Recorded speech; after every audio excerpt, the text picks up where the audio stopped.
میرے دوستو، حضرت عبداللہ بن عباس رضی اللہ تعالیٰ عنہ فرماتے ہیں کہ جب حضرت ابراہیم علیہ السلام کے پاس ملک الموت حضرت اسرائیل علیہ السلام حاضر ہوئے تو انہوں نے فرمایا، اے ملک الموت، مجھے دکھاؤ کہ تم کافروں کی روحیں کس طرح قبض کرتے ہو۔ بسم اللہ الرحمن الرحیم۔ السلام علیکم ورحمۃ اللہ وبرکاتہ۔ پیارے دوستو، ہماری آج کی ویڈیو کا موضوع ہے حضرت یعقوب علیہ السلام اور حضرت اسرائیل علیہ السلام کا واقعہ۔ پیارے دوستو، حضرت یعقوب علیہ السلام کی موت کے فرشتے حضرت اسرائیل علیہ السلام سے گہری دوستی تھی۔ ایک دن جب ملک الموت آئے تو حضرت یعقوب علیہ السلام نے پوچھا کہ کیسے آئے ہو، ملاقات کے لیے یا روح قبض کرنے کے لیے؟ تو ملک الموت نے جواب دیا، ملاقات کے لیے آیا ہوں۔ تو حضرت یعقوب علیہ السلام نے فرمایا، اے ملک الموت، مجھے آپ سے خاص بات کہنی ہے کہ جب میرا وقت وفات قریب آئے تو مجھے پہلے بتا دینا، یعنی مجھے قاصد کے ذریعے خبردار کر دینا۔ لہٰذا ملک الموت نے وعدہ کیا کہ میں موت سے پہلے قاصد روانہ کروں گا۔ جب حضرت یعقوب علیہ السلام کا آخری وقت آیا تو حضرت اسرائیل علیہ السلام خود آئے۔ حضرت یعقوب علیہ السلام نے فرمایا، آپ نے تو وعدہ کیا تھا کہ میں پہلے قاصد بھیجوں گا، لیکن آپ خود آ گئے۔ حضرت اسرائیل علیہ السلام نے فرمایا، میں نے قاصد روانہ کیے تھے۔ حضرت یعقوب علیہ السلام نے پوچھا، کون سے قاصد آپ نے بھیجے تھے؟ حضرت اسرائیل علیہ السلام نے فرمایا، میں نے 3 قاصد آپ کو بھیجے۔ پہلا قاصد یہ تھا کہ آپ کے سیاہ بال سفید ہو گئے، پھر دوسرا قاصد کہ بدن سے چستی اور توانائی ختم ہوئی، اور تیسرا قاصد یہ کہ آپ کا بدن جھک گیا۔ کیا میرے تینوں قاصد آپ کے پاس نہیں آئے؟ میرے دوستو، اسی طرح ہر انسان کے پاس کوئی نہ کوئی نشانی ضرور بھیجی جاتی ہے، لیکن غفلت کی بنا پر انسان ان نشانیوں پر غور نہیں کرتا۔ خالق کائنات اللہ رب العزت نے ہر جاندار کے لیے موت کا وقت اور جگہ متعین کر دی ہے، اور موت ایسی چیز ہے کہ دنیا کا کوئی بھی شخص، خواہ وہ کافر ہو یا فاجر، حتیٰ کہ دہریہ ہی کیوں نہ ہو، سب کے سب ہی موت کو یقینی مانتے ہیں۔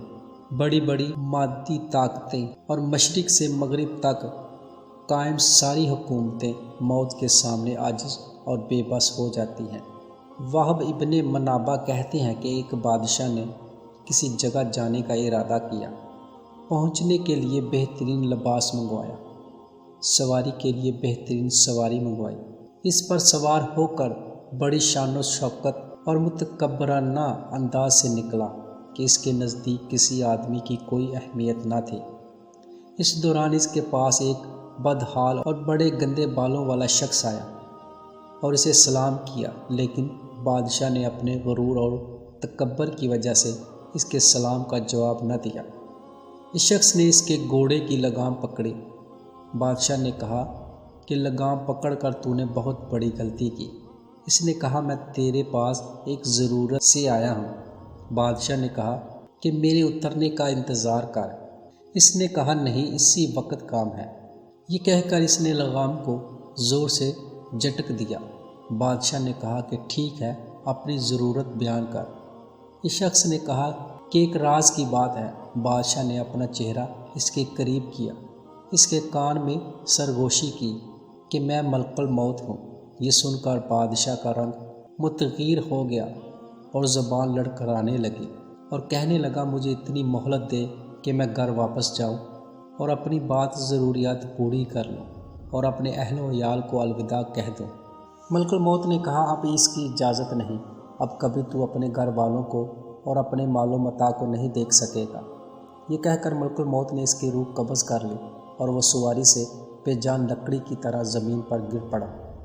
میرے دوستو، حضرت عبداللہ بن عباس رضی اللہ تعالیٰ عنہ فرماتے ہیں کہ جب حضرت ابراہیم علیہ السلام کے پاس ملک الموت حضرت اسرائیل علیہ السلام حاضر ہوئے تو انہوں نے فرمایا، اے ملک الموت، مجھے دکھاؤ کہ تم کافروں کی روحیں کس طرح قبض کرتے ہو۔ تو ملک الموت نے کہا، اے ابراہیم، آپ اس وقت کی میری حالت کو دیکھ نہیں سکیں گے۔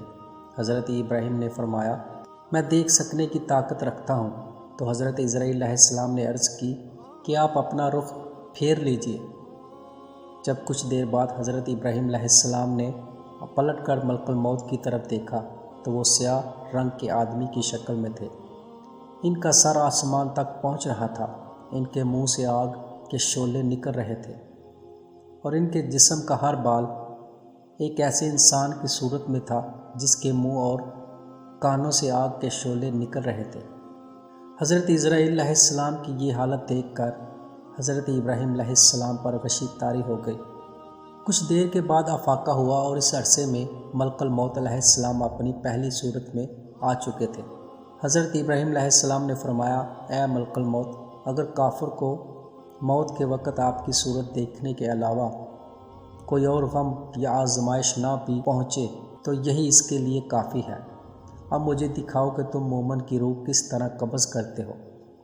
حضرت اسرائیل علیہ السلام نے عرض کی کہ اپنا رخ پھیر لیجئے۔ تو حضرت ابراہیم علیہ السلام نے اپنا رخ پھیر لیا اور کچھ دیر بعد جب ملک الموت علیہ السلام کی طرف دیکھا تو وہ سفید کپڑوں میں ملبوس ایک خوبصورت چہرے والے نوجوان کی شکل میں تھے۔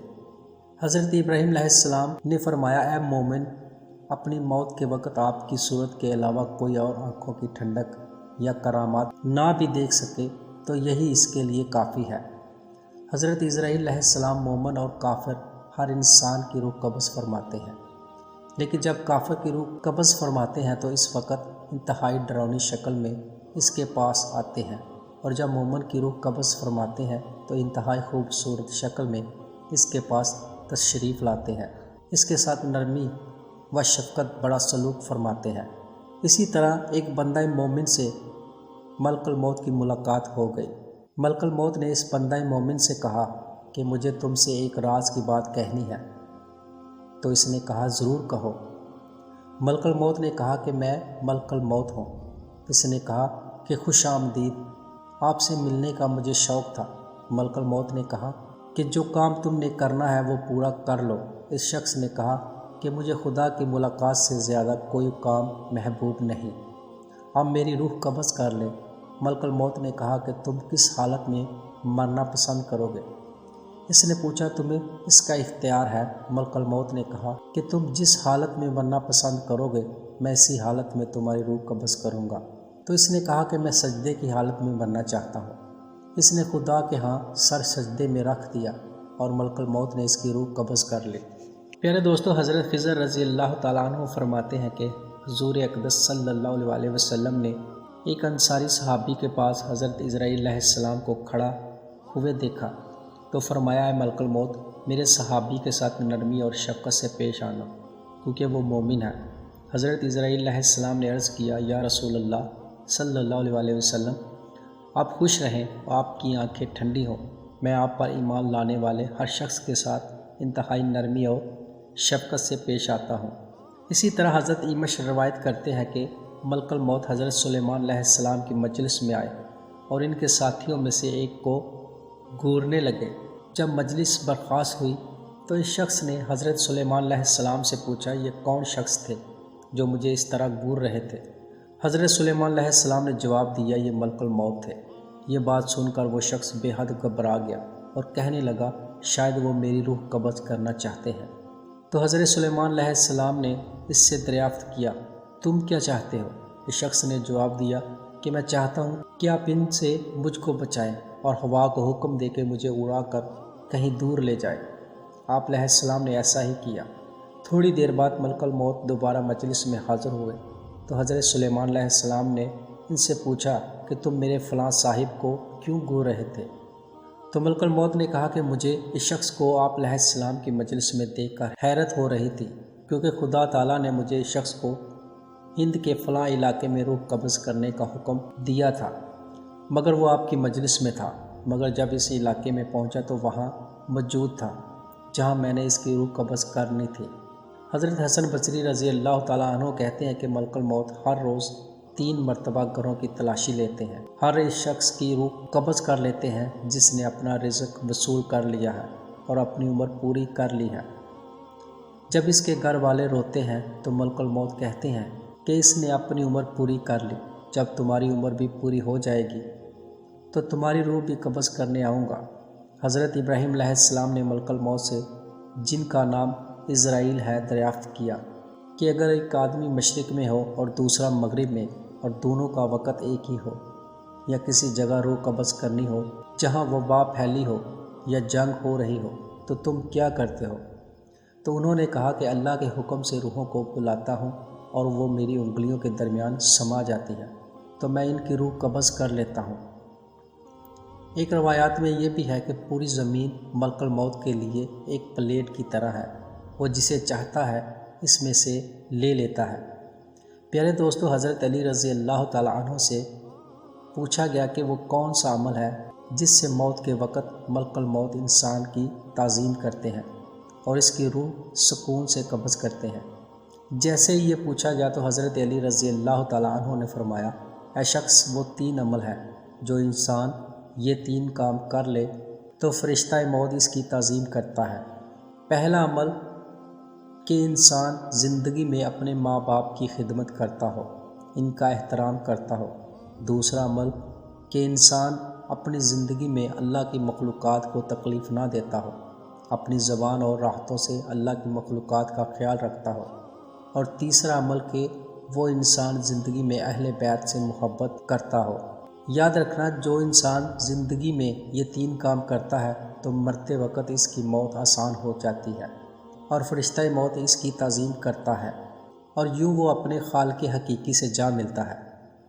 پیارے دوستو، حضرت امام جعفر صادق رضی اللہ تعالیٰ عنہ سے کسی نے کہا کہ جب اللہ نے حضرت آدم علیہ السلام کو پیدا کرنے کا ارادہ کیا تو جناب جبرائیل کو زمین کے مختلف حصوں سے مٹھی پر خاک لانے بھیجا کہ ان سے حضرت آدم علیہ السلام کو خلق کر سکے۔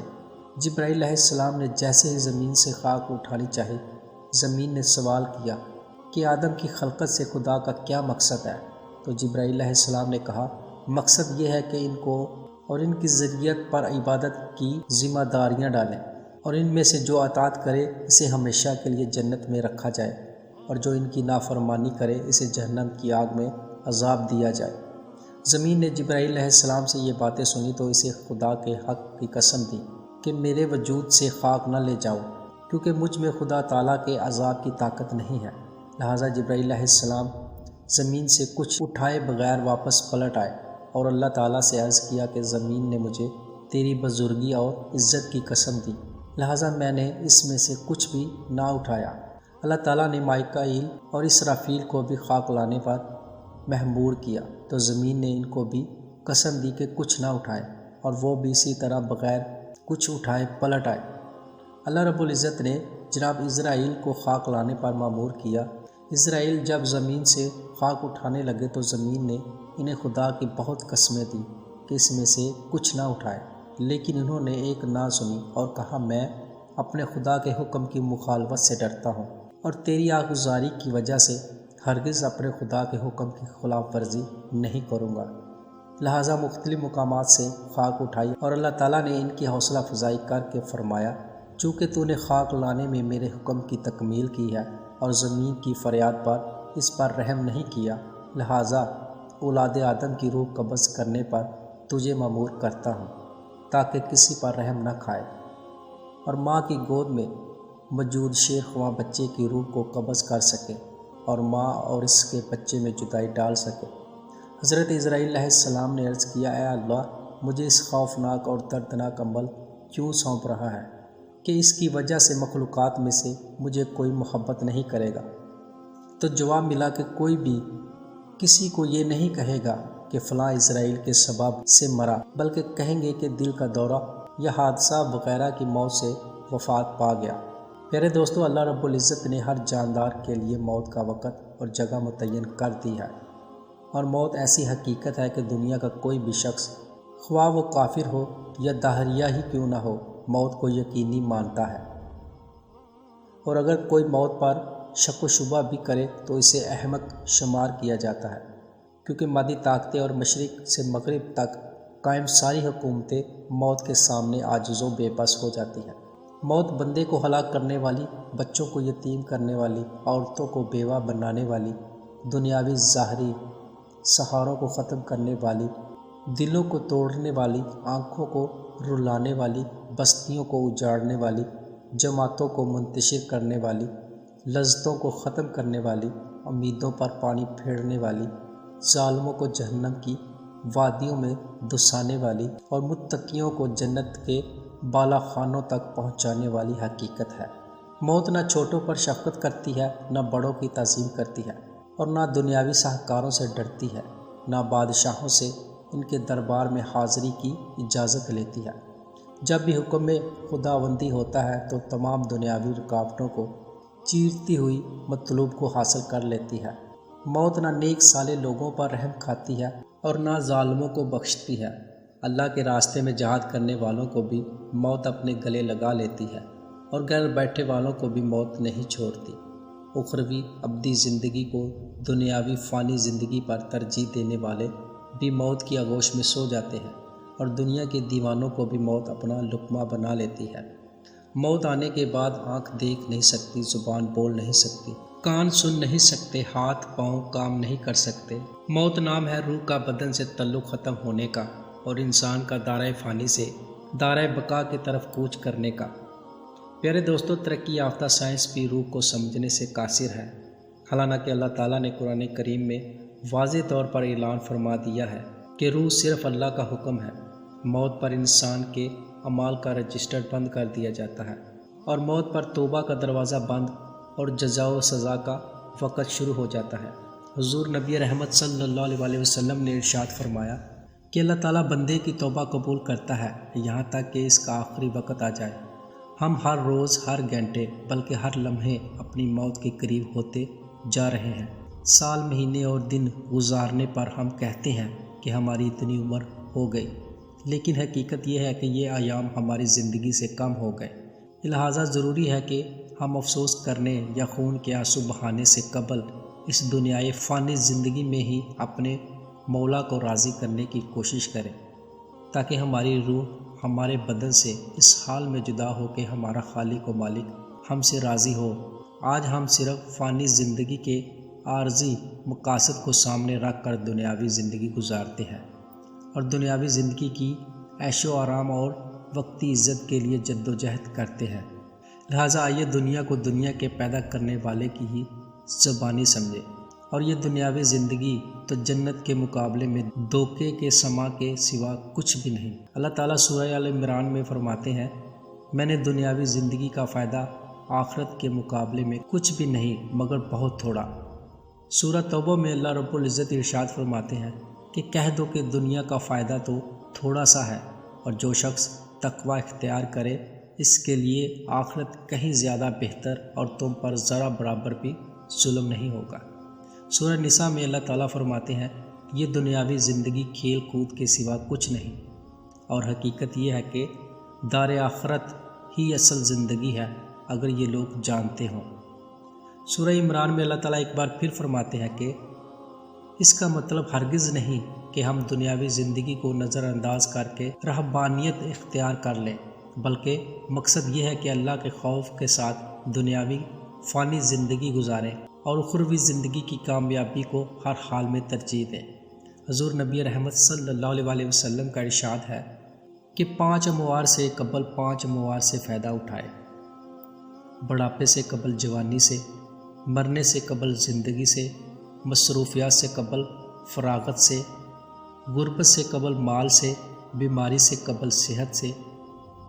ناظرین، موت کو کثرت سے یاد کرنے والوں کو اللہ کی جانب سے مذکورہ اعمال کی توفیق ہوتی ہے، اور گناہوں سے توبہ نصیحت ہوتی ہے، گناہوں سے حفاظت ہوتی ہے، سخت دل نرم ہو جاتا ہے، اور وقتاً فوقتاً آنکھوں سے آنسو بہہ جاتے ہیں، دل قناعت پسند ہو جاتا ہے، عبادت میں نشاط پیدا ہو جاتا ہے، بہت ساری دشواریاں آسان ہو جاتی ہیں، لمبی امیدیں اور امنگیں کم ہو جاتی ہیں، تواضع اور انکساری پیدا ہو جاتی ہے۔ جیسے انسان دوسروں پر ظلم کرنے اور گھمنڈ کرنے سے محفوظ رہتا ہے، اخروی زندگی یاد رہتی ہے، جس سے اللہ تعالیٰ کا خوف پیدا ہوتا ہے۔ اللہ تعالیٰ ہم سب کو مرنے سے قبل اس کی تیاری کی توفیق عطا فرمائے، اور ہمیں دونوں جہانوں کی کامیابی اور کامرانی سے نوازے، اور اللہ تعالیٰ ہم سب کو حادثاتی موت سے بچائے، اور مرنے سے پہلے مرنے کی تیاری کرنے کی توفیق عطا فرمائے۔ اور ہمیں دونوں جہانوں کی کامیابی اور کامرانی سے نوازے، آمین یا رب العالمین۔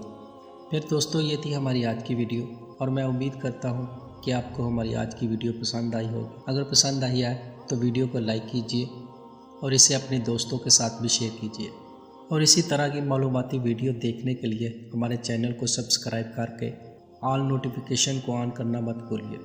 تو ملتے ہیں ایک نئی ویڈیو میں، تب تک کے لیے السلام علیکم ورحمۃ اللہ۔